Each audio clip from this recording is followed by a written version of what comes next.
মূল সুর এক বললেন হরিচাঁদ, গুরুচাঁদে ভেঙে দিলেন বর্ণবাদের ভাগ। তার আন্দোলনেই চাকরির কোঠা, আন্দোলনেই চাকরির কোঠা করল ব্রিটিশ সরকার পূর্ণ অবতার।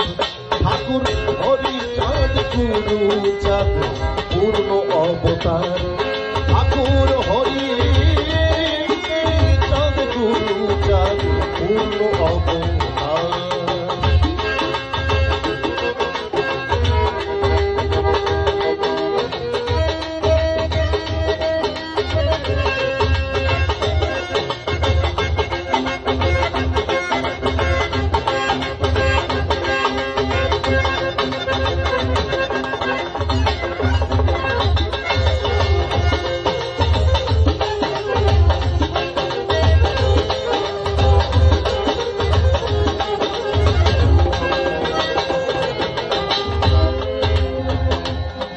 শূদ্রে ছিল না রাষ্ট্রীয় বা সামাজিক মূল্য, ওদের চণ্ডাল বলে গালি দিত ভাবত পশুতুল্য।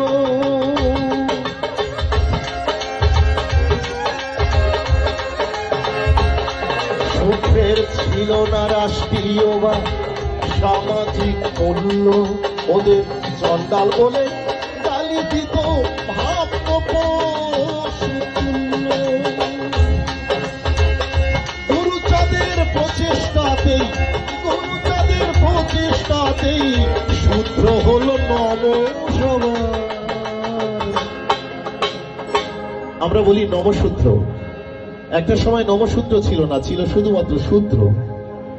এই গুরুচাঁদের প্রচেষ্টাতেই রাষ্ট্রীয়ভাবে সামাজিকভাবে সেই শূদ্র, সেই শূদ্রের আগে নমটা উনি আন্দোলন করে ছিনিয়ে এনেছিলেন।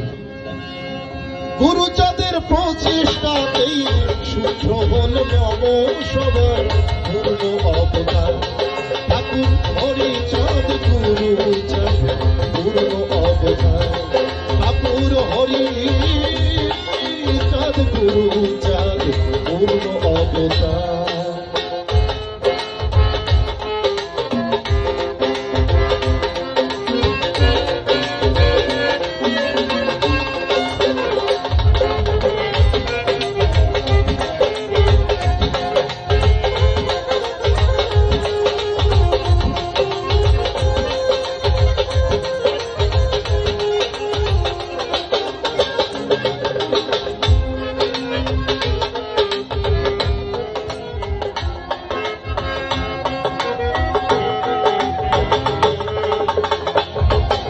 শূদ্র পেল অর্থনৈতিক মুক্তি, শূদ্র পেল অর্থনৈতিক মুক্তি, রাষ্ট্রীয় সম্মান। তাই শূদ্রের কাছে হরি গুরুচাঁদ স্বয়ং ভগবান।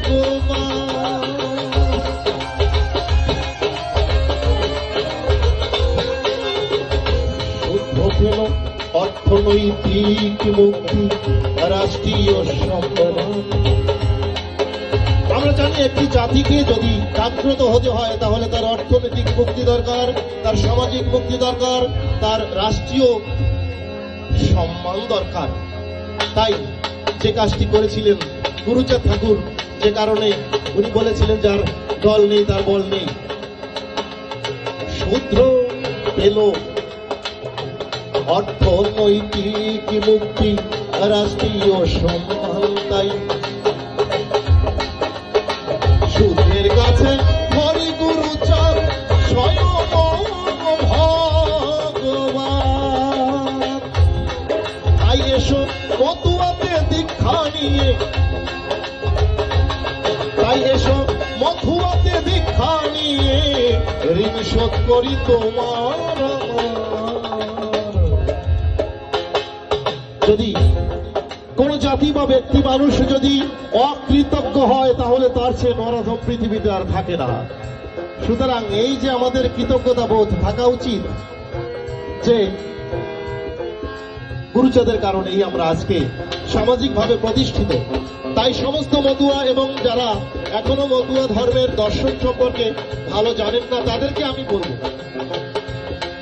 এসো মতুয়াতে দীক্ষা নিয়ে, মতুয়াতে দীক্ষা নিয়ে ঋণ শোধ করি তোমার পূর্ণাবতার ঠাকুর হরিচাঁদ গুরু চাঁদ পূর্ণ অবতার ঠাকুর